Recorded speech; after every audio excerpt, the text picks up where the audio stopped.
traditional and other community leaders must not allow the use of their spaces for the propagation and incitement to violence.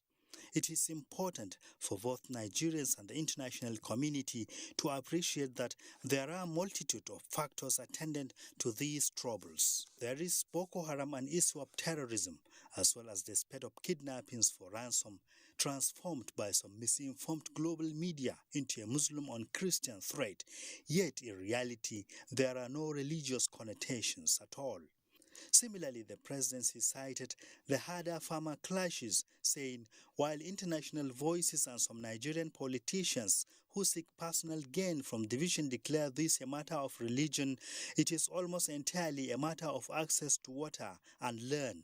Herders have moved their cattle into contact with farmers for millennia, but increasingly due to population pressure, escalating aridity of northern states and climate change, they are forced to travel further south to find grazing lands. Then in the southeast, the proscribed IPOP are not struggling for freedom when they attack police stations and property, but rather committing acts of terrorism in order to steal money. IPOP, the presidency said, is not defending Christians as their highly paid foreign lobbyists claim, when almost every citizen of those states they terrorize is uniformly Christian. As for Nigerians, what is needed, the presidency said, is coming together by casting asunder to those who seek to divide the country for their own nefarious acts. Plateau State Governor Simon Lalong has spoken to the people of the state on the recent disturbances in the state. He says from engagement so far, it has again become clear that the attacks are purely criminal activities that must be treated as such, even though they are quickly given ethno-religious connotations. The governor noted that there is no justification for the killing of anyone, no matter the grievance, as the society is guided by laws.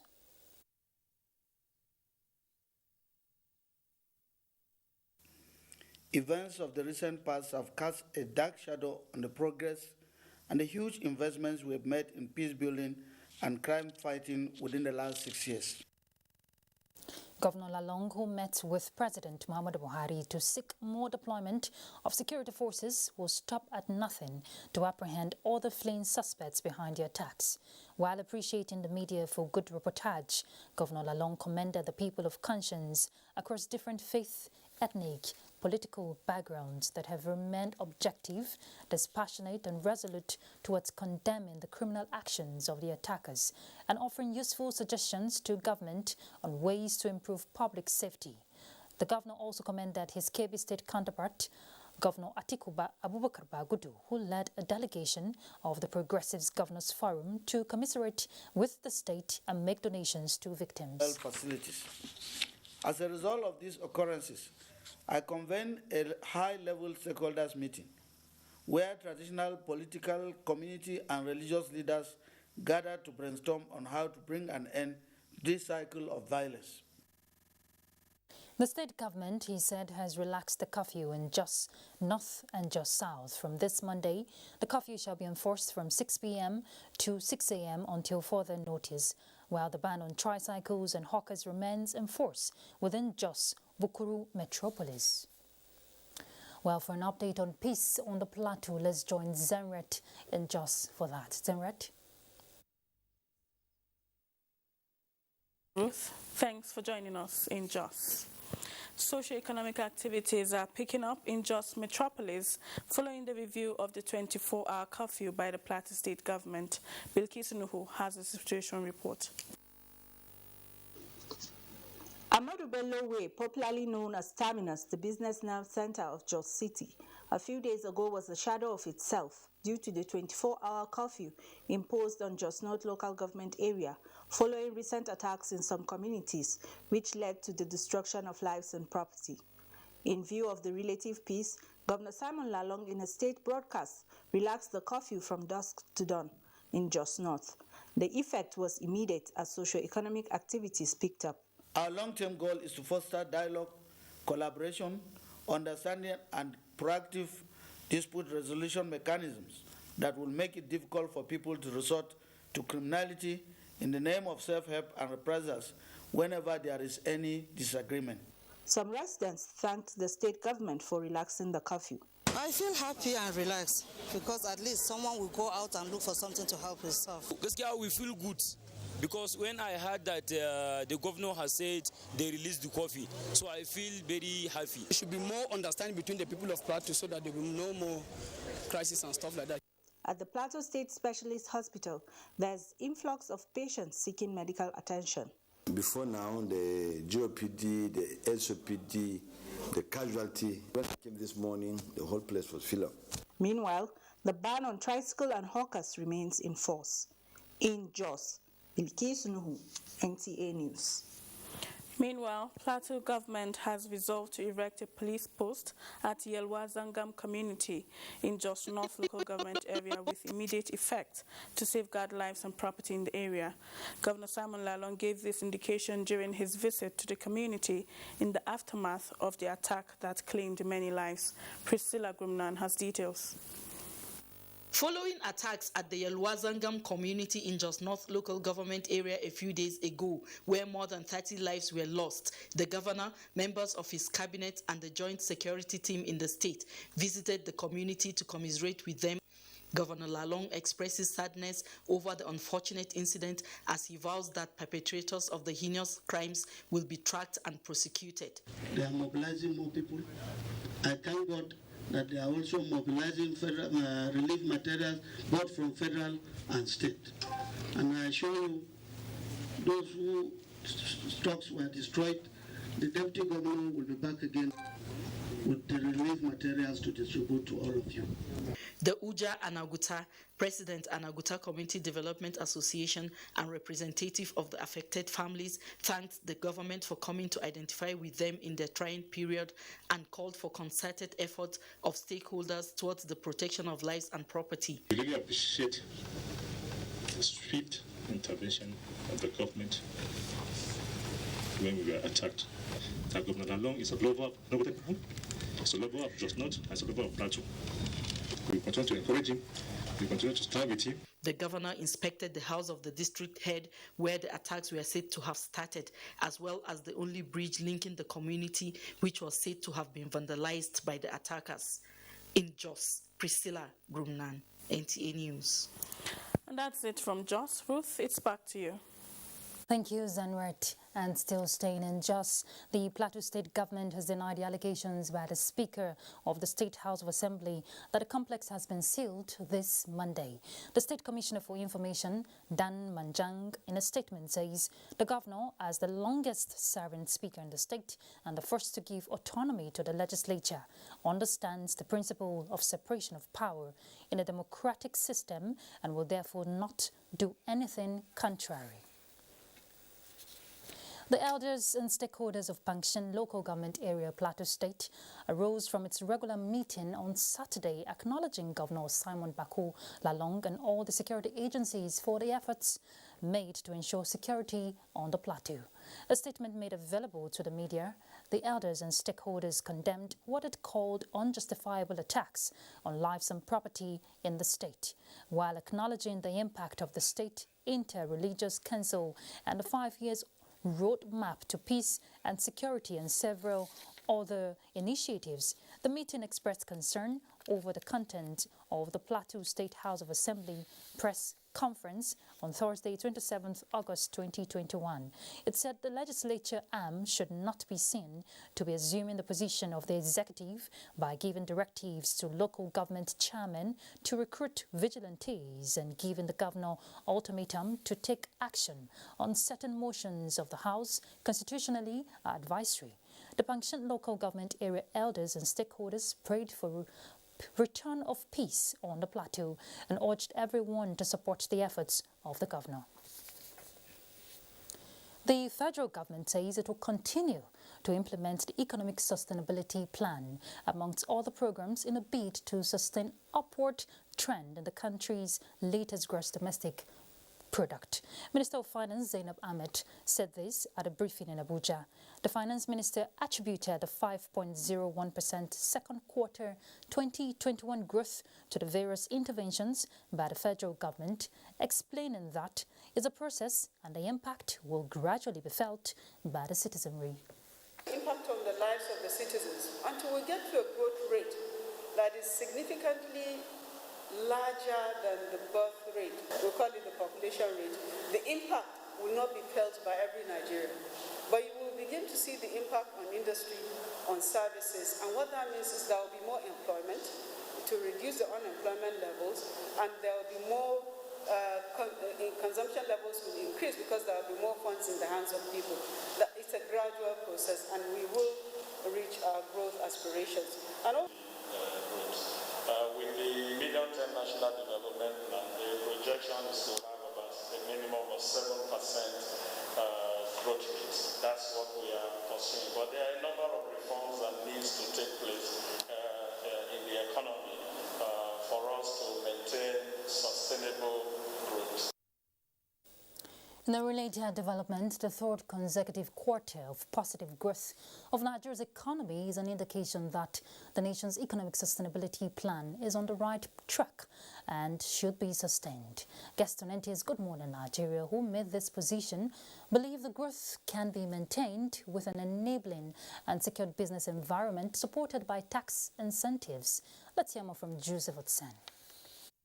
Insecurity and the COVID-19 pandemic took its toll on Nigeria's economy, dragging it to a negative growth rate of -6.1% in 2020.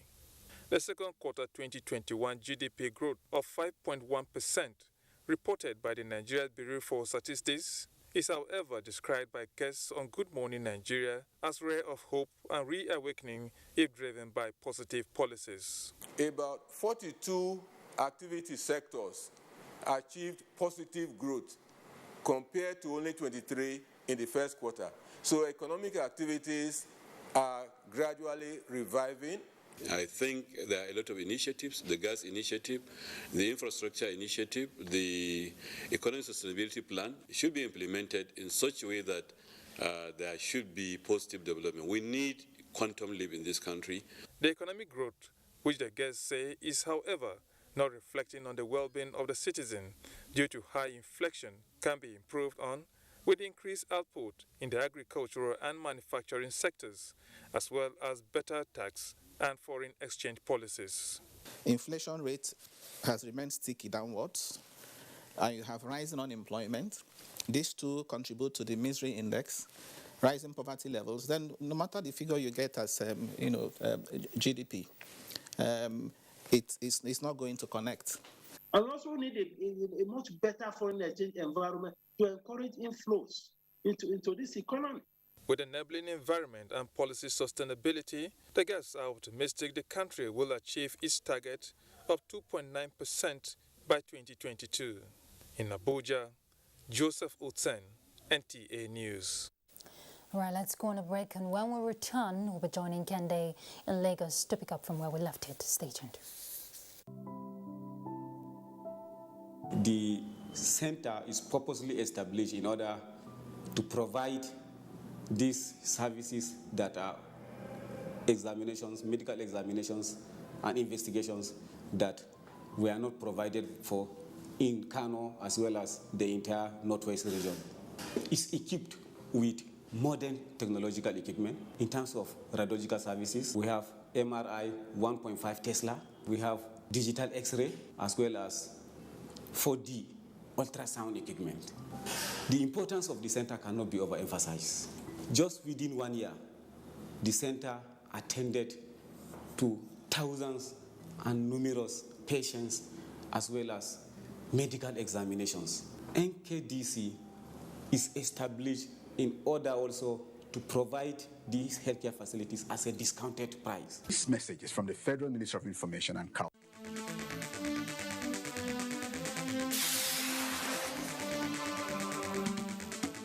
Petroleum Industry Act and paradigm shift to host communities. That is our focus on NTA Tuesday Live this week. Join us at 10:30 p.m. Every Tuesday. It promises to be incisive and educative. The federal government has commenced second phase of COVID-19 vaccination.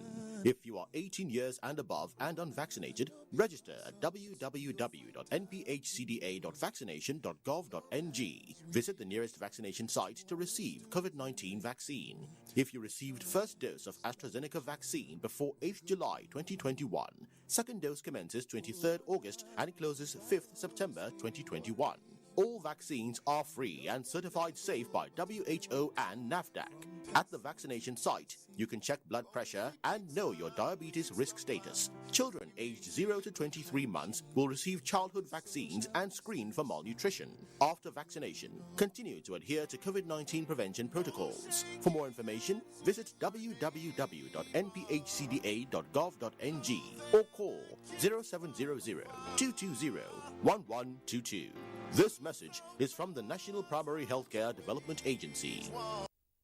Admission forms into NTA Television College JOS 2021-2022 two-year National Innovation Diploma Program are on sale from 9th of August to 29th of October 2021. Candidates who wish to apply for admission must have 5 O-level credits in relevant subjects including English language and mathematics. The courses available for application include film and television production, broadcast journalism, and television engineering technology.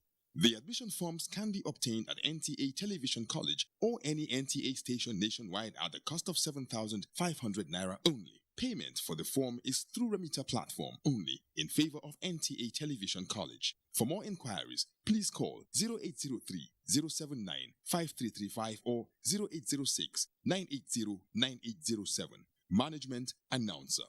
The courage of Flight Lieutenant Abayomi Dairo, aka the Aggressor, for his skillful and dogged escape from the bloodthirsty bandits in the forest of Zamfara State. 3 hearty cheers also to all military and security personnel who are tirelessly protecting fellow Nigerians from insurgency and banditry while maintaining peace and order.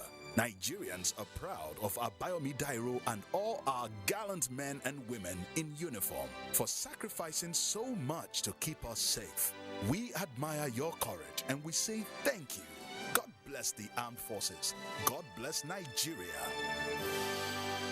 This message is from the Federal Ministry of Information and Culture.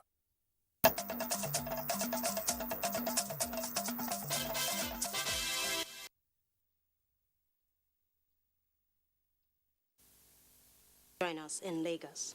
The sighting of a 1,000 capacity container terminal in a densely populated area in Lagos is inducing fear and uncertainty on the minds of residents who are already battling with the challenges of cohabiting with more than 12 tank farms. Marco Olale was at Satellite Town and now reports. Liverpool Estate in Satellite Town has a new neighbor. It is a container terminal right inside the bend and corner of a residential area. The first curiosity was the possibility of a container-laden truck to navigate within these environments. But not quite long, I was met with surprises. It is a horrible sight to behold for Amara Ifeanyi, and she shared parts of the traumatizing experiences witnessed every day. That sharp bending is where we're having an issue now. A tanker was coming and another one was bending, and there was a bike carrying a child going. And so it was just by God's grace, it was averted because the child and the person carrying the child had to jump down from the bike quickly. The tales of havoc wreaked by trucks on major expressway is always fresh in the mind of Helen Babajide, and she cannot just imagine the timing bomb the community is sitting on. We cannot sleep. There are vibrations. You know, you are sleeping and you are wondering, is your house going to collapse? It's a kind of human-based developmental programs. If you are talking of commercial center, heavy commercial investments, take these investments to where they belong. The situation at Satellite Town is like occupying the thin line between the devil and the deep blue sea, due to the presence of tank farms within the corridor. But the starting points to ameliorating their challenges, according to residents, should include the removal of infrastructure threatening their lives. In Lagos, Michael Olale, NT News. The Delta variant is spreading rapidly across borders, threatening to accelerate the domino effect of the COVID-19 pandemic. This highly contagious SARS-CoV-2 strain is now the dominant form, and Inginunjin Adam examines the extent of its presence in Lagos. The Delta variant, according to recent research, targets the younger population, unlike previous strains. The workforce will be challenged because this younger population are the workforce of the country, and then the economy will take a batter.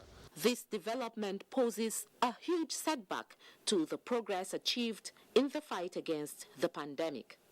In Lagos, the third surge, dominated by the Delta strain, has already claimed more than 135 lives. Governor Babajide Sanwo-Olu recently disclosed that positivity rate has increased to 12.1% in the past 2 weeks, compared to 7% recorded at the end of July. As long as transmission continues to persist among the general populace, so as much as we will expect the virus to mutate to form a new kind of variant. Medical experts recommend that, in addition to familiar preventive protocols, individuals must be acquainted with how the variant presents. People who have these particular variants, they present with, sort of cold and cough symptoms, headache, and, fever. Some people have fever. So it just looks more like somebody's had a flu. As Nigerians stay optimistic about a return to normalcy, experts advise that vaccination and utmost compliance with preventive measures are in order to get the country out of the woods. In Lagos, Hingino Adams, NTA News. And that's a contribution from Lagos at this hour. Ruth, it's back to you. Thank you, Kende. Family and friends of Senator representing KB South constituency of KB State, Senator Bala Ibn Na'Allah, are yet to overcome the shock of the gruesome murder of Captain Abdukarim Bala Ibn Na'Allah by assailants. Haruna Mohammed says the family has been receiving scores of sympathizers in Kaduna over the incident. Among the early callers are Representative Kabiru Tukura of the House of Representatives and other sympathizers from Kaduna, KB and various parts of the country. They described late Abdul Karim as a gentle, hardworking and likable personality. It's ugly, it's sad and it's very unfortunate. All we could say is may Allah have mercy on Abdul Karim's soul, may Allah accept him. He's very loyal to his parents and relatives and friends. Very terrifying, very painful. All of us are saddened by this development. It's really sad. It's really sad. Very terrible. Because I cannot resist the call when I heard the news of what happened. But whatever that may have happened, we took it that is what God has destined. Meanwhile, Kaduna State Police Command has launched full investigation to unravel the circumstances surrounding the incidents with a view to bringing the perpetrators to book. Late Abdul Karim Ibn Na'Allah, aged 36, is the eldest son of Senator Bala Ibn Na'Allah representing KB South Senatorial Zone. In Kaduna, Haruna Mohammed, NTA News. The Ministry of Labour and Employment says the 21-day ultimatum given to the federal government by the Nigerian Medical Association is in direct collision with the Memorandum of Action with the timeline in Article 2, 7, 8 and 10 of the MOA signed on August 21, 2021. A statement by the spokesman of the ministry, Charles Akpan, says the federal government is religiously implementing its own side of the agreement, but till now, both NARD Postgraduate Medical College are yet to submit the validated application for the eligible doctors missed out in 2020 to enable payment. Also is Article 7 on withdrawal of the circular from the Office of the Head of Service, removing House and NYSC doctors from the scheme of service, says the NMA should submit her position immediately to the Permanent Secretary, Federal Ministry of Health, for onward transmission to the Office of the Head of the Civil Service of the Federation, with a view to processing and issuance of clarification circular within 2 months. The NMA is yet to comply with this, it added. Similarly, the technical committee set up in Article 7 to tackle the backlog of arrears on GISMEs was given 4 weeks effective Monday, August 30, 2021 to round off its assignment. Is this not on collision with the 21-day ultimatum it's asking? It is therefore clear that the 21-day ultimatum will neither assist the NMA discharge the role assigned to it in the MOU nor facilitate the faithful implementation of the timeline which the federal government has given every attention. The need to eliminate livestock rustling and related criminalities, as well as general sensitization on the rollout of the National Animal Identification and Traceability System in the Southeast Zone, took the center stage in a one-day workshop organized by the Federal Ministry of Agriculture in collaboration with Megacor, Mieti Alakato Breeders Association of Nigeria, and other relevant stakeholders in the livestock sector. Let's get more details from Yukera Ugu. The National Animal Identification and Traceability System, NITES, is the policy of identifying and tracking livestock by using forgery-proof ear tags and cattle passports in accordance with the world best practices. The scheme the stakeholders see as a problem-solving mechanism that will improve the safety of herds of cattle, as well as detecting the cross-border intruders that portend security risks to the animal rearing occupation. We are talking about a cow. Cow is very important. In order to progress. NITES is to ensure the identification and tracing of all livestock in Nigeria with the objective of obtaining reliable data for livestock planning and management, transparency in revenue generation, security management, and conflict prevention. The Southeast and Enugu State Traditional Rulers Council, accepting the initiative, noted that cattle rearing and ranching ought to be treated as strict private business that can contribute to the growth of the national economy. They maintain that ranching will not only make Nigeria self-sufficient in dairy products, but a net exporter of cow milk and other dairy products to other parts of the world. Out of the address, I may say that our governors have taken positions on issues of cattle raising, and we do not intend to contradict what they have said. High point was the question and answer session where headers were giving more clarifications. In Enugu, Ikeria Ugu, NTA News. Our next stop will be Benin as we join Ugochukuka to bring us the next set of reports.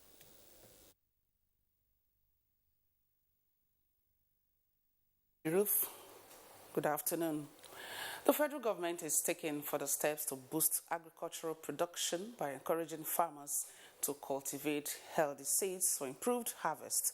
To this end, the National Agricultural Seeds Council, Federal Ministry of Agriculture and Rural Development, has been sensitizing farmers in Ekiti State as well as enforcing the sales of healthy seeds. Ayodeji Ogrushaki reports. Over the years, farmers have been confronting the challenge of poor harvest due to several factors, which in many cases are occasioned by planting of poor and non-healthy seedlings, mostly procured by farmers, a situation that has been having effect on food sufficiency. As a means of changing the narrative, the National Agricultural Seed Council of the Federal Ministry of Agriculture and Rural Development is building market-driven seed industry for the production and distribution of high-quality and improved farming input. Hence, desensitization and enforcement to weed out unhealthy seeds and seedlings from authorized seed dealers and agro shops in Ekiti State. We find out that what is common among those that contravene the law is selling seed in open container and repackaging, which the law frown at. And in the course of the exercise, any recalcitrant seed dealers are adequately punished in line with the law. The motive is to ensure that all fake and adulterated seed in the market are removed. Farmers were cautioned to avoid buying and planting unhealthy seeds, which could hinder bumper harvest and food security. From Ado-Ekiti, Ayodeji Ogrushaki, NTA News. And now, judicial matters. More than 10 sexual assault cases, especially rape, are being prosecuted in courts under the Violence Against Persons Prohibition (VAP) law in Edo State. Stakeholders say it is a game changer in the fight against rape and rapists, providing stiffer penalties for offenders. Agatha Egwarojo has details. During the COVID-19 lockdown last year, Nigeria witnessed an increase in gender-based violence, especially rape cases. Edo State was not an exception. The rape and murder of a 100-level student of University of Benin, Vera Waila Omozua, sparked public outrage and calls for an end to the menace. The situation led to the birthing of the VAP law. To ensure implementation, wife of the governor, the deputy governor and his wife have been attending hearings in magistrate court of the trial of a 55-year-old Michael Uboke for defiling a 7-year-old. It is to make a statement. Every rape and gender-based violence case in the states, regardless, and let me sound a warning, whoever it is, whether it's a big man or a pauper, they will face the full weight of the law. FIDA chairperson explains the provisions of the law and penalties, especially as it concerns rape. Even trying to rape somebody, it's a criminal offense, and that goes with the punishment for about 12 years. Then if the person is 14 years of age, the least offense that person can get, that's the perpetrator, not the victim, the least punishment that person would get if found guilty is also a 12-year sentence. For those, then rape simpliciter, that just rape is life imprisonment. She says it is no longer business as usual, and victims can simply walk into any police station or office with government presence to get help. In Benin, Agatha Egwarojo, NTA News. We're now taking a break, and thereafter, Abubakar will come up with more reports from Maiduguri. Stay tuned. Nigerian youths are about the greatest assets the country has at the moment. It is therefore not surprising that the administration of President Muhammadu Buhari is strategically responding to the yearnings of the youth through multiple projects and programs. Youth entrepreneurship support years by Bank of Industry, the Youth Investment Fund by the CBN, and several other conditional cash transfer programs. Recruitment of 774,000 social workers, majority of whom are youths, and so many other projects that are beneficial to youths directly or indirectly. If the administration can do all this, definitely with a degree of patience and time, it can achieve more. Nigerian youths must come together to say no to terrorism, no to vandalism, and no to all disruptive tendencies. Hashtag Youth for Greater Nigeria. Pacifying the youths, unifying the nation. We are StarTimes, the most affordable digital pay TV platform with the widest signal coverage in Nigeria, dedicated to bringing the best TV entertainment around the world to your screen. From Hollywood to Bollywood to Nollywood, we offer the most affordable subscription. Enjoy over 75 channels for as low as 1,700 naira, like Nat Geo Wild, BBC, ESPN, and premium sports like Emirates FA Cup, La Liga, Bundesliga, wrestling. What's more exciting? We have the most flexible payment options in Nigeria. Don't dull. Join us now for an exciting journey. StarTimes. Enjoy digital life.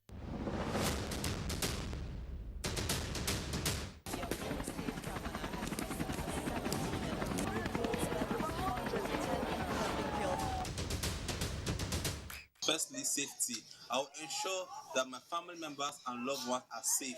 I'll try as much as possible not to get involved. You should call the nearest police station. I will alert my family, my friends, my neighbors in that vicinity that this is what is happening. Who wins the star prize of 1 million naira in the ongoing Peace Nigeria Challenge, powered by Ask Nigeria, in partnership with National Council for Arts and Culture, NCAC, Nigerian Television Authority, NTA, and StarTimes. Unity Challenge Nigeria, stronger together.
Thanks for staying with the Nigerian Television Authority up to this moment on Nationwide, and this is NTA Maiduguri Zonal Network Center. One-day meeting of critical stakeholders on the recent development in the security situation of Borno State has ended in the state capital with far-reaching recommendations on ways to approach the current wave of mass surrender by the repentant insurgents. The meeting, chaired by Governor Babagana Umar Zulum, was convened to come up with a bottom-top decision that will be acceptable to all stakeholders of security situation in the state. Mohammed Goni completes the story. The current wave of mass surrender by members of the insurgents necessitated the one-day interactive meeting, which brought together stakeholders from all walks of life to brainstorm and offer viable and pragmatic as well as all-inclusive approach that will cater for all issues and concerns raised over the surrender. I want to listen to the general public, to the generality of people of Borno State. What is your own view? Because the decision has to be a collective one.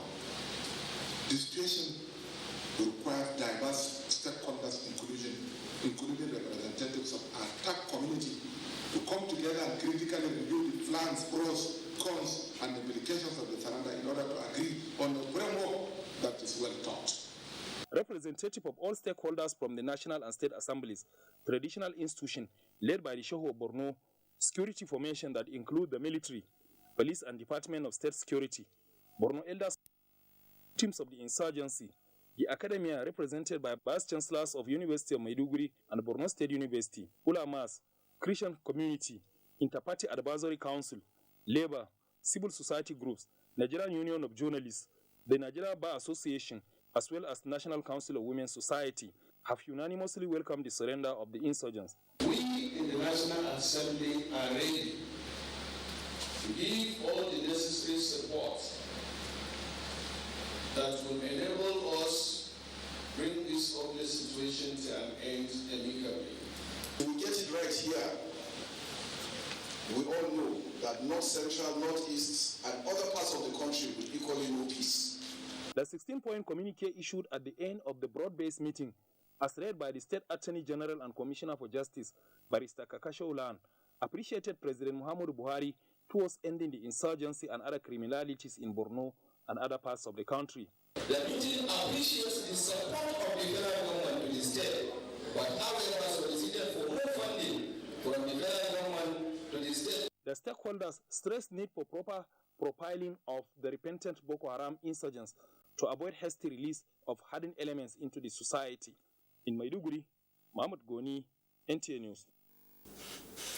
Reviving and strengthening developmental relationships with bordering communities takes center stage as National Boundary Commission, in collaboration with Borno State Boundary Committee, engaged stakeholders for a 3-day interactive session.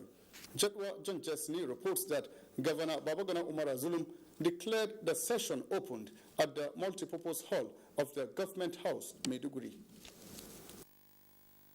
Borno State, which shares borders with 3 countries of Chad, Cameroon and Niger Republic, suffered great devastation by Boko Haram insurgency, which affected various socio-economic activities at the borders. 10 local government areas across the state whose borders contribute significantly to the growth and development of the state and nation has been identified by the Boundary Commission. Borno State Governor Professor Babagana Umar Zulum, represented by Chairman, Borno State Boundary Commission, Deputy Governor Umar Usman Kadafur, described the engagement as timely, calling on the National Boundary Commission to ensure even distribution of resources to communities in need, as government will strive to ensure that the policies of the Commission are being implemented for the good of the state. And call upon the federal government to expedite action on the new immigration policies to ease cross-border movement between Nigeria and her neighbors. Representative of Director General, National Boundary Commission, Dr. Hamza Aliu Dan Agalan, and Vice Chairman, Borno State Boundary Commission, Engineer Mohammed Kabir Wanuri, called for peaceful coexistence in border communities so as to bridge the gap created by the conflict in a short time. The border policy is the only requirement that remains for Nigeria to access key, huge financial resources put aside by the African Union border program. Chairman Goza Local Government Professor Ibrahim Bulama Bukar had, on behalf of the border communities, identified provision of adequate security as well as basic necessities of life to reduce porosity of national borders and also restore livelihood and other activities in the area for national development. Representatives of traditional institutions, military and other speakers at the event expressed optimism that the session will give room for suggestions on how best to ensure that the border communities are well secured, adequately catered for, to contribute to fostering international relationships between Nigeria and neighboring countries. In Maiduguri, Jadua John Jessini, NTA News. And those are the latest stories at this time from Maiduguri. Ruth in Abuja has the next set of reports for us. So, Ruth. Thank you, Abubakar. Following the recent spate of conflicting ex parte orders of some courts over some political matters, the Chief Justice of Nigeria has summoned the heads of courts concerned. Femi Okewo has the story. The Nigerian Television Authority can exclusively confirm that the Chief Justice of Nigeria and Chairman of the National Judicial Council, Justice Ibrahim Tanko Mohammed, has shown concern over the series of conflicting and contradictory ex parte orders of courts on some political leadership matters, which have resulted in embarrassing the nation's judiciary. The summons went to the Chief Judges of Jigawa, Rivers, Kebbi, Anambra, and Cross River States judiciaries for an emergency meeting to brief the Chief Justice of Nigeria on the incessant granting of conflicting ex parte applications by courts of coordinate jurisdiction. The CJN's letter of summons said that an explanation is even more compelling having regard to the earlier NJC's warning to judicial officers to be circumspect in granting ex parte applications. In Abuja, Femi Okewo, NTA News. The federal government has flagged off disbursement of 5,000 naira monthly stipends to 10,000 poor and vulnerable households in Ogun State under its conditional cash transfer program. Minister of Humanitarian Affairs, Disaster Management and Social Development, Hajia Sadia Umar Farouk, says the initiative intends to increase access to financial capital required for economic activities among the beneficiaries. Lekon Agbonde reports. Minister, who was represented, said the conditional cash transfer program is designed by the federal government to uplift the socio-economic status of the less privileged. She said the program, no doubt, has impacted positively on the quality of life and rural economy, especially among the poor and vulnerable households. The beneficiaries say the grant will go a long way to improve their livelihood and businesses. They gave us the money that we did not work for freely. It shall be well with them. We are very happy with what they have done for us. I will use the money to improve my trade. I surely use the money to pay those who make wages for me in my farm, and I expect more yield in my farm thereafter. Ogun State government, while appreciating the federal government for the inclusion of the state in the program, said the state government is also committed to improving economic potentials of vulnerable households for self-sufficiency.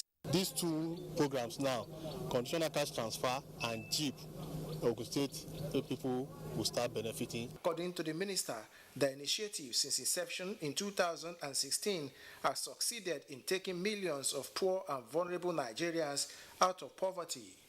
In Abeokuta, Lekon Agbonde, NTA News. Nigeria should implement homegrown development templates, taking into account cultural and peculiar traditional realities instead of dependence on foreign solutions that are far from realities. Now, this was part of the 20-point highlights at the 4th edition of the second National Leadership Dialogue Series of the Nigerian Prize for Leadership. Haman Jabani reports. The 4th edition of the second National Dialogue Series looks at the theme, Reworking the Economy, Growing the Private Sector Through Youth Inclusion. The private sector development is believed to provide a range of strategies aimed at establishing markets that function vibrantly and firmly, provide economic opportunities of quality to people on a large scale.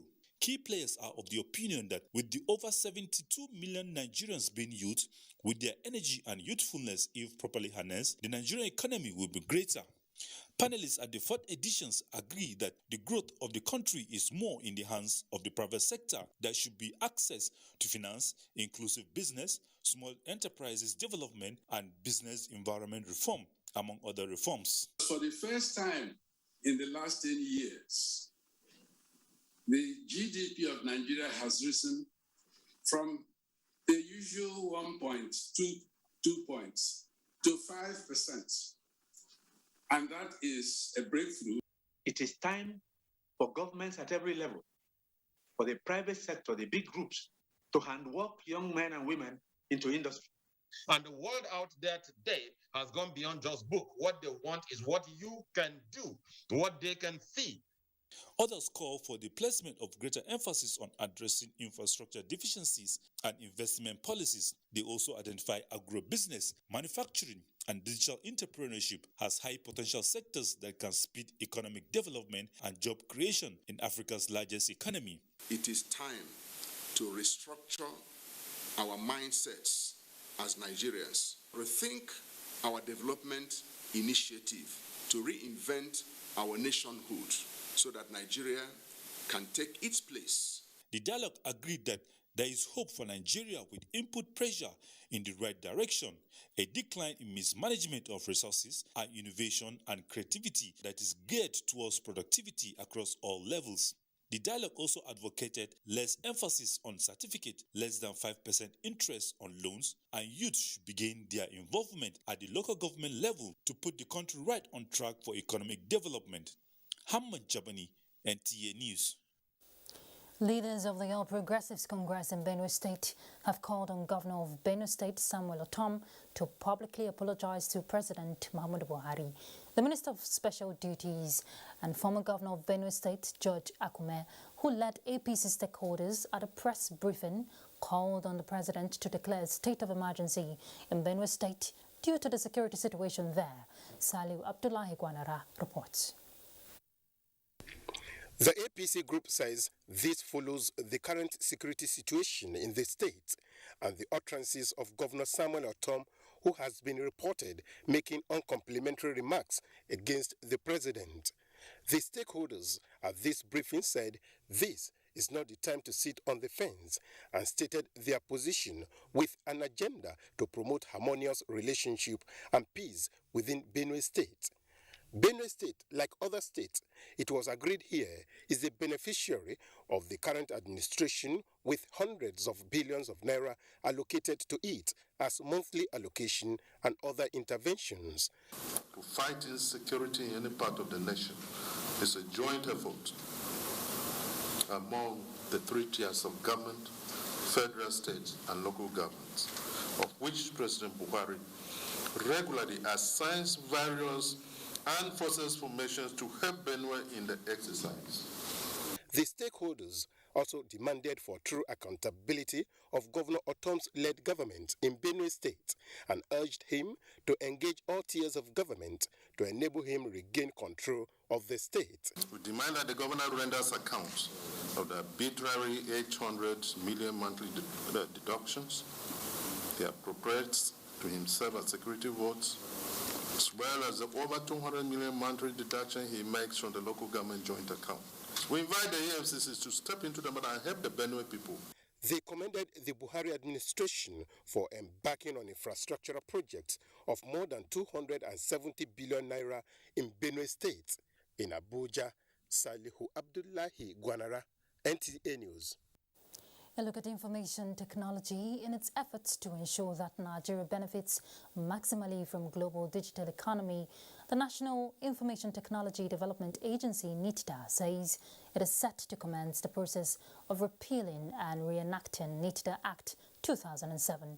A statement by the agency's head, Corporate Affairs and External Relations, Hadiza Umar, indicates that the need to repeal the existing act became necessary with the launch of the National Digital Economy Policy and Strategy, which effectively replaced the Nigerian National IT Policy 2000, stressing that the agency's current establishment law is outdated and cannot meet the needs and requirements for supporting a digital economy. The review of the NITDA Act 2007, the statement says, will address contemporary digital issues, revamp Nigeria's economy, build trust and protect the rights and interests of players in the ecosystem, among other benefits, while noting that the proposed bill will be presented to the National Assembly as an executive bill. The agency assures information technology sector stakeholders as well as the general public that the process will be transparent and subjected to comprehensive stakeholder engagements, as it also solicits the support of Nigerians towards the successful passage of the bill and eventual signing into law, the statement added.